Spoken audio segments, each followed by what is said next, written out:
Hello, my name is Deanna Williams. I'm a graduate student at Liberty University, and the course that I'm taking is Group Dynamics, course 511, and I am going to discuss my co-leading group experience.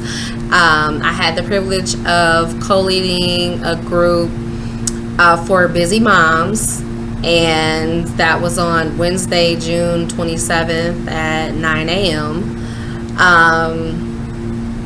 Throughout the presentation, I'll discuss the group dynamics, the content, the meeting goals, the setting, the process, self-assessment, the conclusion, and the application.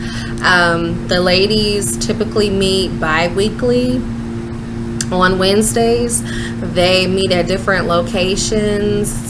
They also bring their children, which childcare is provided, so that's a plus. And they do various activities out in the community. Most of the group sessions are meeting at the church, and that was where I did my co-leading experience at the actual church. So but they go out into the community, kid parks, or they might go to lunch or something like that, but it's always a place that is friendly to children. All of the kids are under 12. The ladies have diverse backgrounds. Some of them are married or single, divorced, they're co-parenting, some are step-parents, they have blended families. There are actually a few ladies that are foster parents. They're also foster parents along with their biological children as well. And some of the ladies are new mothers, and they are becoming acclimated to the life of being a parent, which is life-changing. I did bring light refreshments for the ladies. I had healthy snacks, fruit and dip and bagels and tea, coffee, water, and I also had snacks for the children as well. That was a plus. The children enjoyed that, so that was good for everyone. The mothers, they come together and they support one another during the groups. They have the opportunities to openly talk about their journey to motherhood. I did speak to them about confidentiality, and I said that everything that was said, I would not repeat the personal things that they discussed, but they've had a lot of different trials and tribulations as far as just getting pregnant and difficult pregnancies, to managing work and home and life as being a wife, or the challenges of being a single parent or co-parenting. So they bring a lot of different experiences to the table, but mainly they fellowship with one another and they really help each other. And the ladies, like they really look forward to meeting with this group every other week. It's about 15 to 25 ladies that meet regularly. However, anyone can join. All are welcome. You don't need a specific criteria. You just need to be a woman, because it's a busy moms group. But you could be a busy aunt, aunts and cousins and bonus moms and godparents, or have a child that you mentor.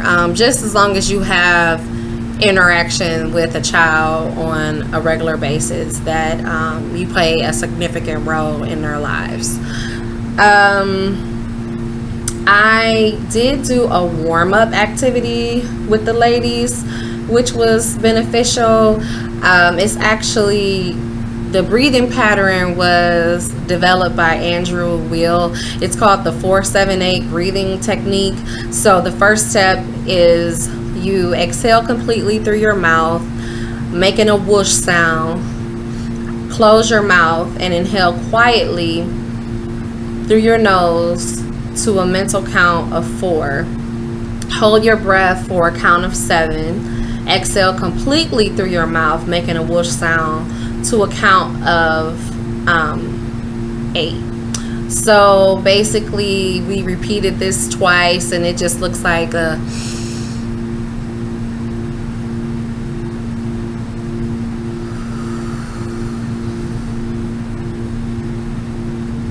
so it's kind of just a deep breath in and just push everything out, but you're just focusing on the rhythm of your breathing.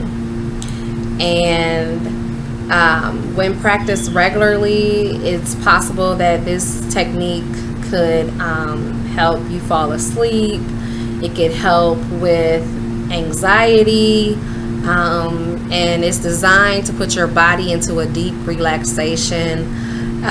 It keeps your body balanced during stressful situations, whatever the circumstances. It also gives an oxygen boost to the organs and the tissues as well. And, we think excessively a lot, so it helps with racy thoughts as well. Dr. Will actually considers the 478 technique to be a natural tranquilizer for the nervous system. And it's something that the ladies, again, they can do anywhere they're at. They can be at home or at work or in line somewhere, or any type of given situation. I wanted the setting of the group to be light and not serious, and more relaxed, opposed to a task-oriented atmosphere. Oh, and also I did have plug-ins in the room. It was a fresh linen scent, because that's one of the ways that I distress. I love candles and scents, and I didn't want it to be anything too strong though, but it was received pretty well. Coming into the room, the ladies was like, oh, it smells good in here, so that was also a plus. After the warm-up, I gave each lady a canvas, and there was paints, and I instructed them to paint a mural. It could be whatever they wanted to paint, whatever was on their mind. It was no right or wrong thing to paint. And to write a scripture at the bottom, or a quote that is meaningful and that they rely on to feel less stressed, to de-stress, to be able to just refocus their energy to a positive place. I think being positive is important as well, having a positive mindset when you're going through different circumstances and obstacles within your life. I implemented a word or phrase round in the group. I asked the ladies to say one word that makes them feel stressed, and then I asked them to say a word or phrase that helps them to deal with that stress. So I went first, of course, and I said one thing that makes me feel stressed is loss, and the way that I deal with that is praying without ceasing. While the ladies were talking, I was attentively listening to them, actively listening. I wanted the ladies to really see that I was listening to them.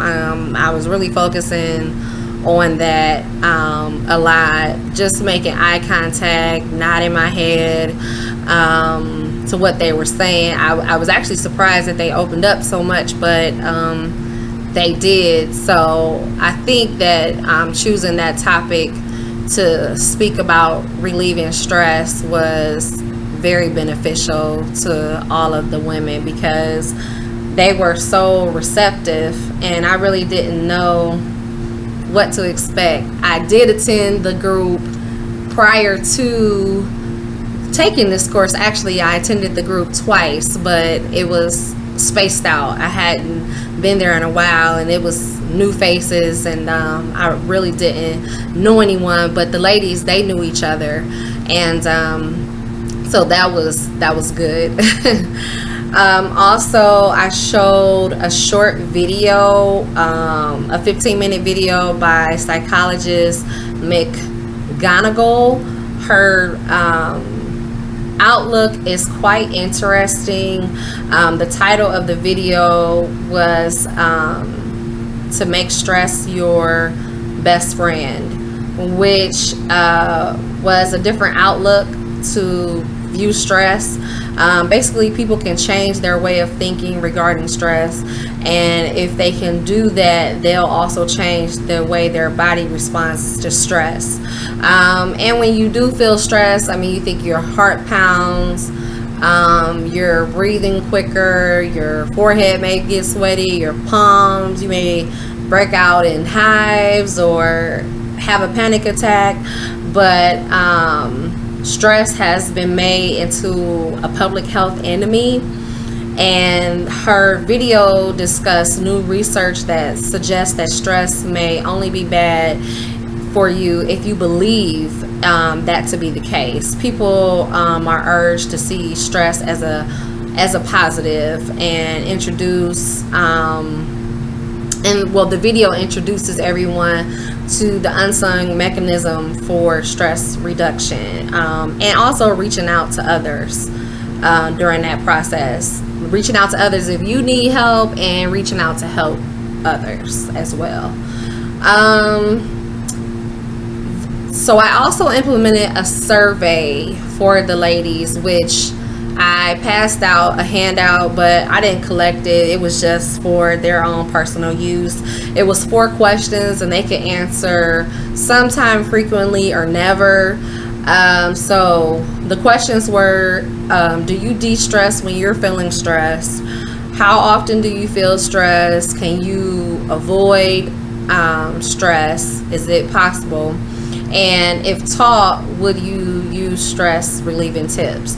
So I just walked around the room to see what people wrote. I didn't really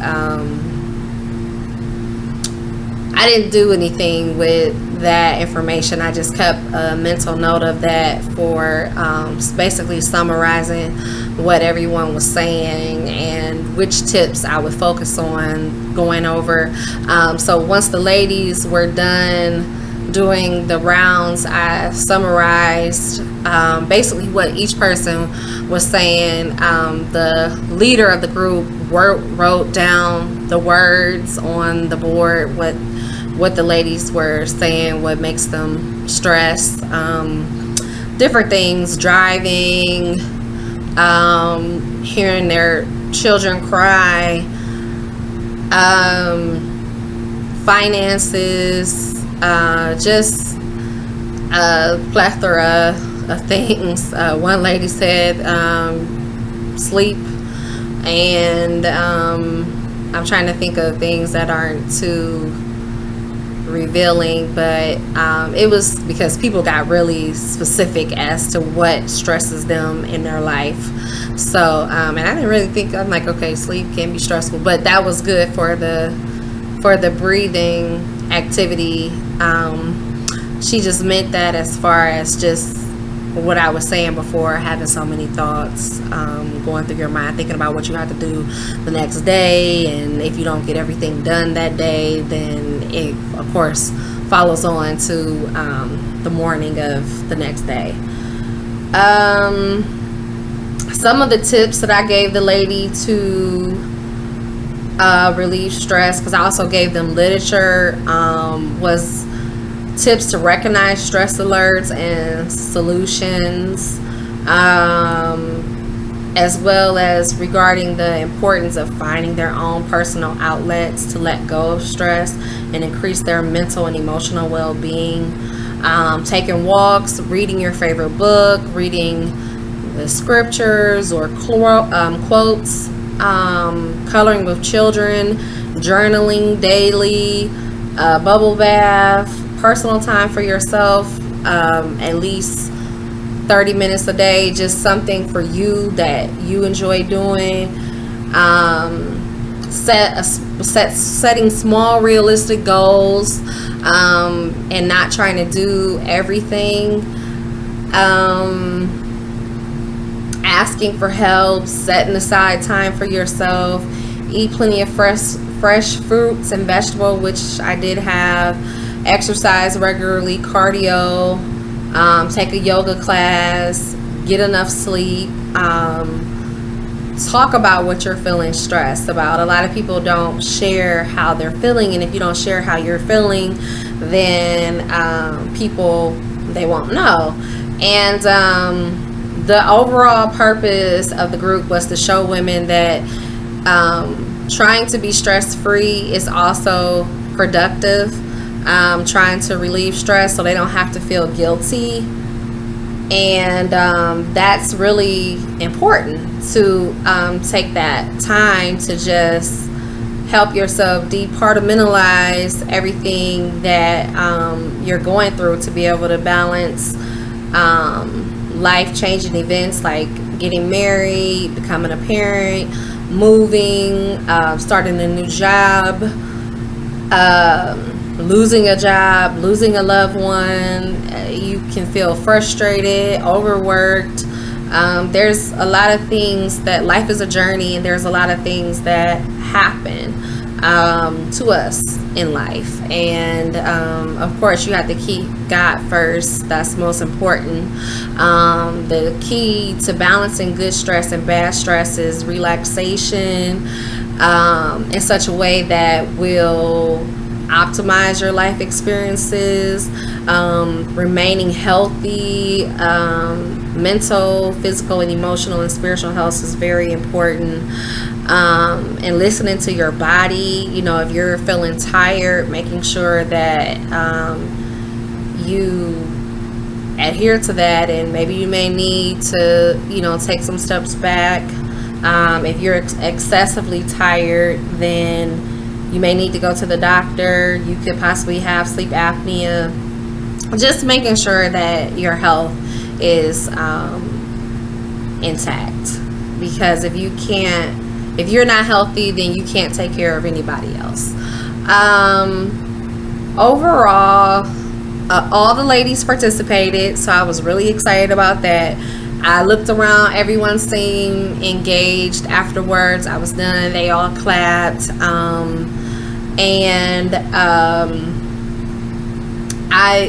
The next time I lead a group, I would want to have longer than an hour, because I was so focused on time and trying to get through all the material. I wasn't nervous. I'm actually more nervous right now than I was actually in person and talking to the ladies. It seemed like everything just flowed. The one thing that I did have difficulty with is cutting people off, which is necessary, but I didn't want to seem rude, because they were saying very personal things, and I didn't know how to go to the next person. But